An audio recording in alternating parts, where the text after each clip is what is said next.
Ce visage hante la Russie. Le soldat Andrei Sytchov, un jeune appelé de 18 ans, servait dans une caserne russe en Sibérie. Des officiers de son régiment l'ont passé pendant des heures. Andrei a failli mourir de ses blessures. Il a été amputé des 2 jambes et de ses parties. Un bizutage sauvage, mais habituel dans l'armée russe.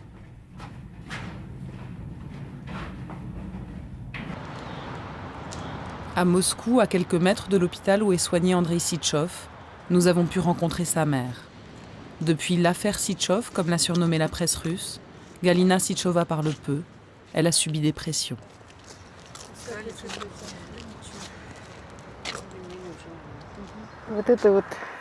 Là, c'est Andrei, les premiers mois de son service militaire. C'est une photo prise par le régiment. On envoie nos enfants en bonne santé à l'armée et ils en reviennent malades ou invalides. Voilà notre armée aujourd'hui.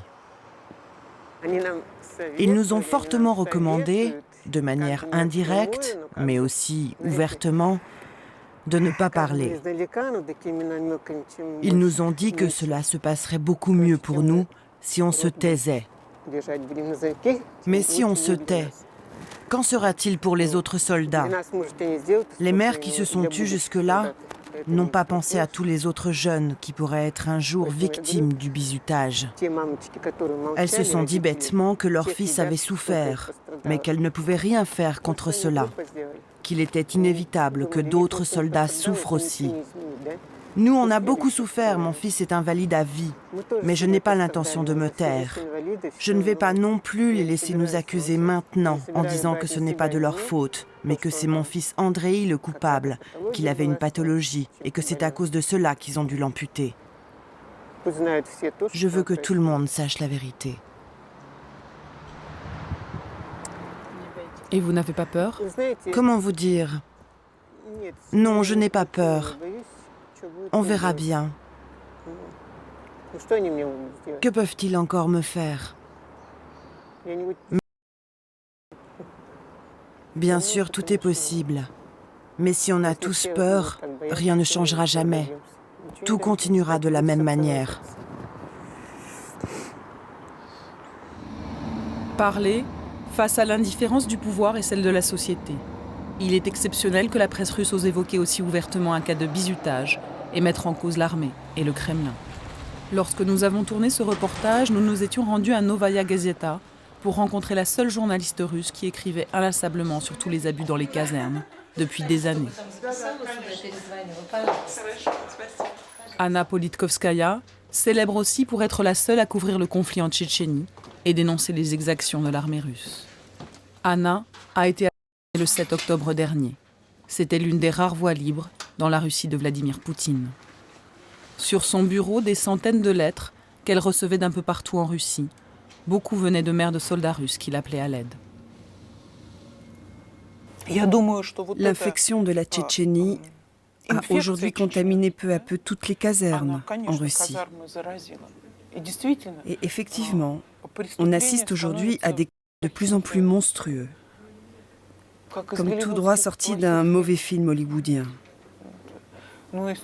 L'histoire du soldat Sytchov est aujourd'hui connue de tous.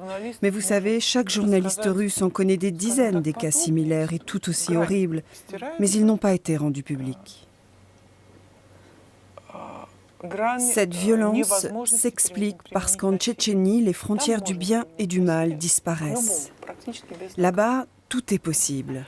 On peut utiliser la violence sur n'importe qui en toute impunité. Tout est justifié par la guerre. Et je crois que cette impunité est une très mauvaise éducation pour des garçons de 18 ou 20 ans. Là-bas,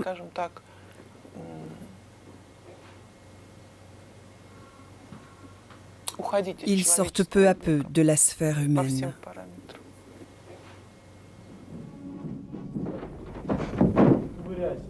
En 12 ans, 1,5 million d'hommes ont combattu sur le front tchétchène. Des milliers d'entre eux sont aujourd'hui des officiers supérieurs ou des commandants de régiment. Et ce sont souvent ces anciens de Tchétchénie qui organisent ces bizutages de plus en plus violents dans les casernes.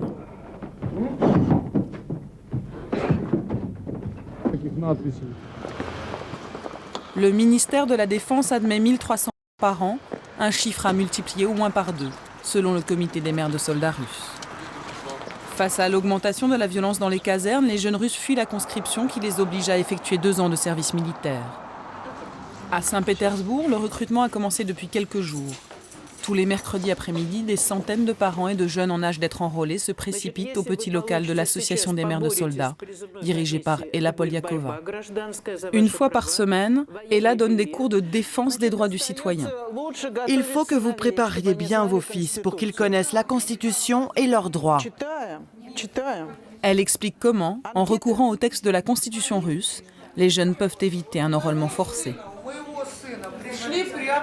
Moi, mon fils, ils sont venus le chercher dans sa salle de classe. Ils ont donné les noms de 3 jeunes, dont mon fils, et les ont emmenés de force à la caserne. Vous vous rendez compte ?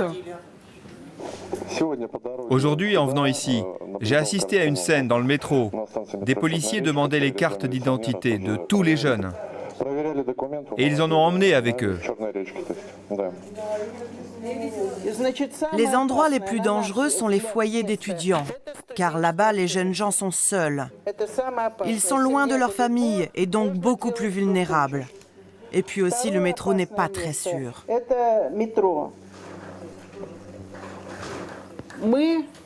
Nous avons l'habitude de dire « nous sommes le peuple, la population », comme nous appellent les fonctionnaires de ce pays. Nous sommes tout en bas, sans aucun droit. Nous sommes impuissants et nous ne comprenons pas nos droits. Au-dessus de nous, il y a les petits fonctionnaires, comme la police par exemple.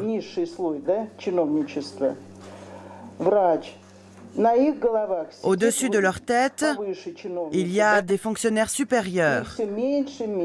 Et plus on remonte, moins ils sont nombreux. Ainsi de suite jusqu'au sommet, où il y a le gouvernement et le président.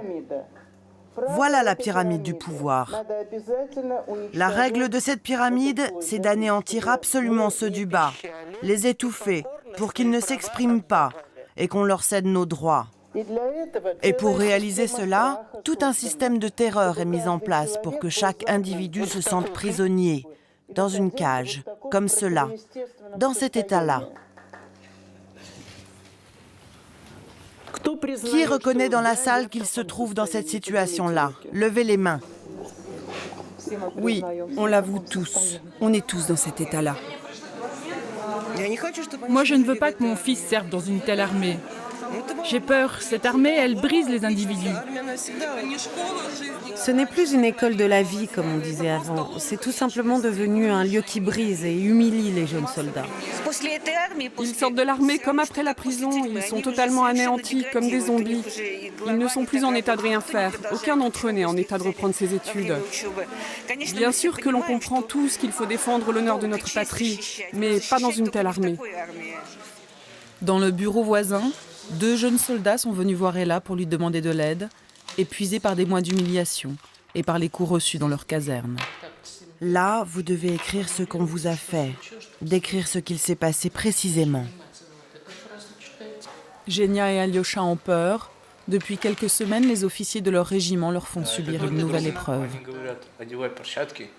Ils nous disent « mets tes gants de boxe et frappe tes camarades ». Faut les frapper, c'est comme ça. C'est ce qu'on doit faire. On n'a pas le choix. Ils t'ont forcé à frapper tes camarades? Oui. Et toi aussi? Moi aussi. Et qu'est-ce que tu as ressenti? Je voulais pas frapper mes camarades. Je déteste ça. Humilier les autres. Et il fallait les frapper jusqu'au sang? C'est ça. On doit frapper jusqu'à ce qu'ils nous disent d'arrêter. Mais pourquoi ils vous ont fait faire cela? Je sais pas.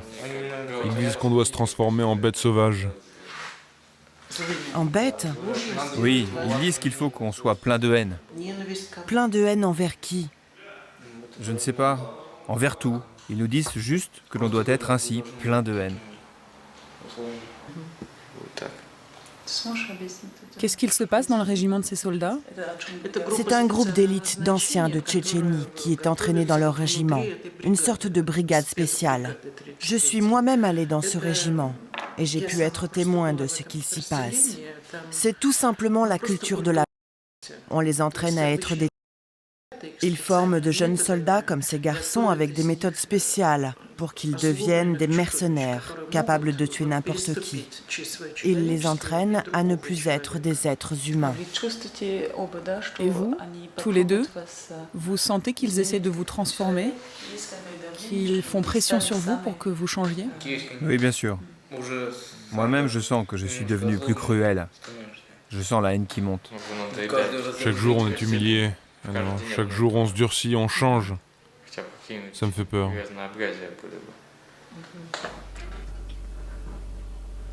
Les mères de soldats récupèrent régulièrement ce genre de documents vidéo. Elles y découvrent ce que subissent leurs fils. La sinistre Diedovchina, le nom russe du bizutage, commence comme un jeu d'enfant pour se transformer en rituel, de plus en plus cruel.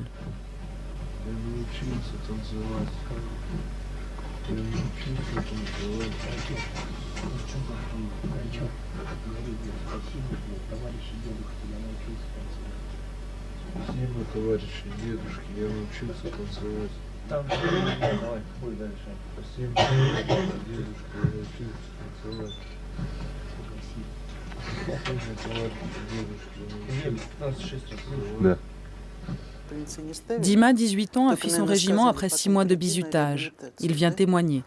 Un jour, suite il est tombé dans le coma. À l'hôpital militaire, le cauchemar a continué. D'autres soldats l'ont frappé. Donc, ils ont commencé à te battre avec des battes de bois comme des planches. Et ces battes, elles étaient où? Elles étaient cachées sous leur matelas. Donc, les armes étaient sous leur matelas. Oui, c'est ça. Tu dois écrire dans ta déclaration pour le tribunal militaire, les armes étaient cachées sous leur matelas. Donc, ils t'ont frappé à 3, sans s'arrêter, sauvagement. Et tu as perdu connaissance au moment où ils t'ont frappé à pieds joints sur la poitrine? Tu dis qu'il n'y a pas d'autre solution dans l'armée que de se... ou alors de... Je ne sais pas pour les autres, mais pour moi, c'est comme ça. Une nuit, j'ai appelé mes parents. J'ai parlé à ma mère. J'avais un couteau caché sur moi. Et tu voulais faire quoi avec ce couteau?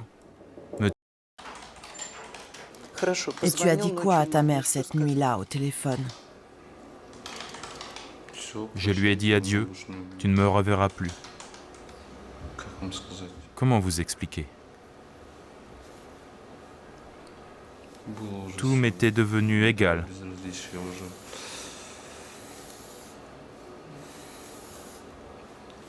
J'étais devenu fou.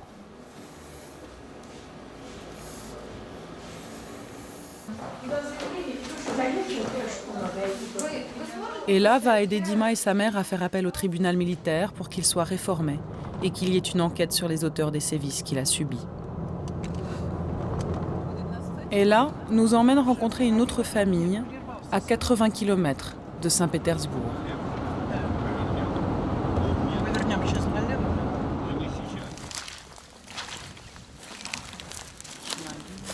Natacha et Gennady ont perdu leur fils Sacha. Il aura 19 ans dans son régiment au sud de la Russie. La version officielle, Sacha se serait suicidé de 6 balles de canon dans la tête. Lorsque ses parents ont ouvert son cercueil, le corps de leur fils était marqué d'hématomes et de traces de coups. Alors ils ont décidé de faire un procès contre le régiment, avec l'aide d'Ella. En un mois, 3 soldats du régiment de Sacha se seraient de la même manière. Dans l'armée russe, il y a officiellement plus de 300 cas de par an. Le régiment m'a envoyé une lettre incroyable, me disant que je ferais mieux d'arrêter mes démarches pour connaître la vérité.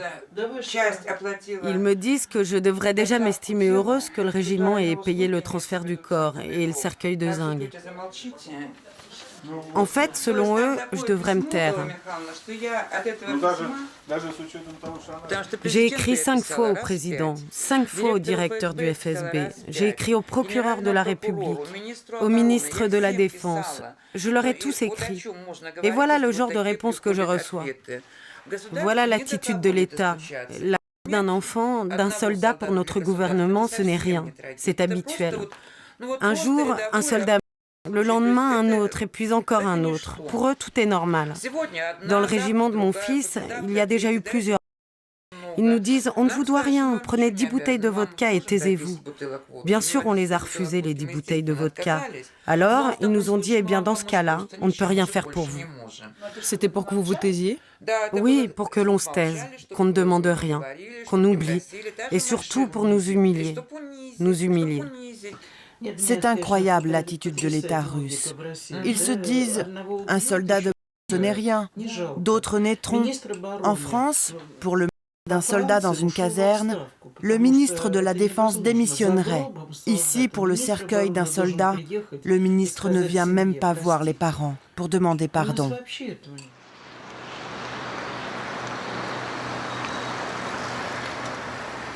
Le combat des mères de soldats contre le bizutage dans l'armée est de plus en plus connu en Russie. L'association n'a jamais autant été sollicitée. Ella conseille un jeune soldat en fuite, Andrei. Elle va l'accompagner au tribunal militaire pour qu'il témoigne des violences qu'il a dû endurer. Andrei risque d'être arrêté pour avoir déserté. Surtout, tu ne montres pas ta peur. Ils ont besoin de ta peur. Ils l'attendent. Tu dois être persuadé d'être dans ton droit. Tu dois aussi confirmer le nom de ceux qui t'ont battu. Tu dis qui t'a frappé et comment. C'est à eux de faire une enquête interne. Tu leur expliques aussi que tu voulais servir dans l'armée. Tu étais un bon soldat, mais les conditions sont telles, dans ton régiment, que tu ne peux pas poursuivre ton service militaire. Ils t'ont détruit ta santé. Tu as peur ? Oui, bien sûr, j'ai peur. C'est angoissant.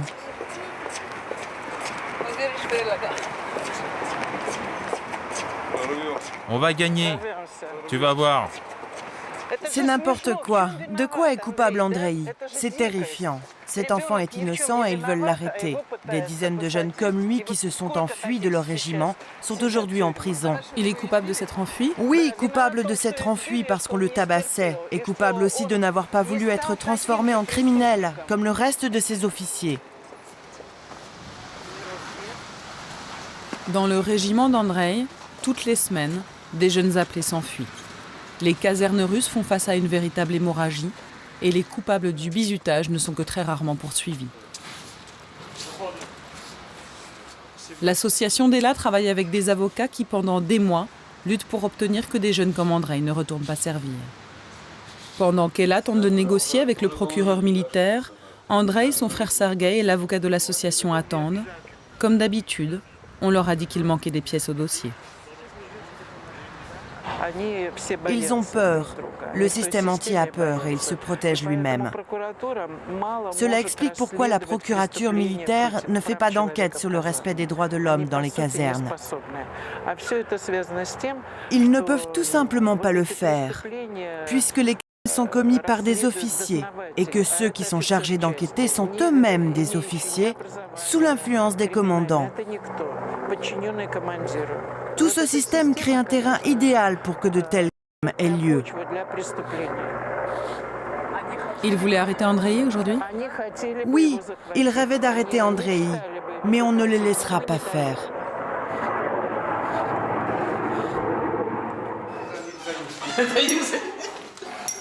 Le soir, au local de l'association, nous retrouvons des mères qu'Ella abrite. Des mères courage venues des confins de la Russie pour défendre leurs fils. Elles vivent ici depuis 3 ou 4 mois. Voilà où on cache les soldats quand ils s'enfuient du régiment. Dans ce placard. Nous aussi on dort là parfois. Les soldats n'ont nulle part où dormir, alors ils viennent ici. Sur ces vieux matelas. Voilà, ils vivent dans ces conditions-là. C'est une petite aide, mais au moins, ils ont un toit sur la tête. Voilà leur vie. À la guerre comme à la guerre. Andrei et son frère Sergueï vivent là aussi. Le soir, tout le monde se retrouve dans le grenier de l'association. Il faut être prête à vous battre, et ce ne sera pas facile. Nous sommes en esclavage, et il faut beaucoup de force pour se sortir de cette situation. C'est facile de devenir des esclaves, mais bien plus dur de cesser de l'être. Mais on n'a pas l'intention de baisser les bras. On poursuivra la lutte jusqu'au bout. On écrira des plaintes, des requêtes, jusqu'à ce que cela aboutisse. Vous savez, les mers russes sont notre arme fatale contre l'État. Ils attendent que l'on tombe à genoux devant eux. Il n'en est pas question. C'est à eux de se mettre à genoux devant nous. Moi, j'ai vu aujourd'hui mon fils à l'hôpital militaire et il m'a dit, s'il me renvoie au régiment, je me... Il me l'a dit comme ça, je me... Moi, mon fils, il m'a dit, s'il me renvoie à l'armée, et il m'a dit cela très calmement, comme s'il s'était fixé un but, il m'a dit, « Maman, s'il me renvoie au régiment, je prendrai mon arme et je les tue tous, du commandant au dernier soldat. Je ne le laisserai pas faire, bien sûr. Mon enfant, il doit vivre à la maison, avec moi. »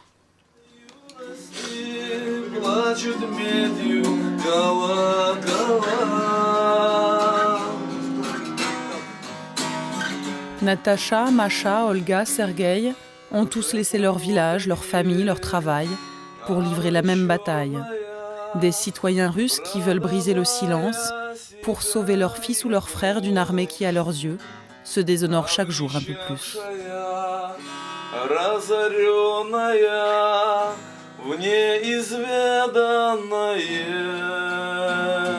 идем.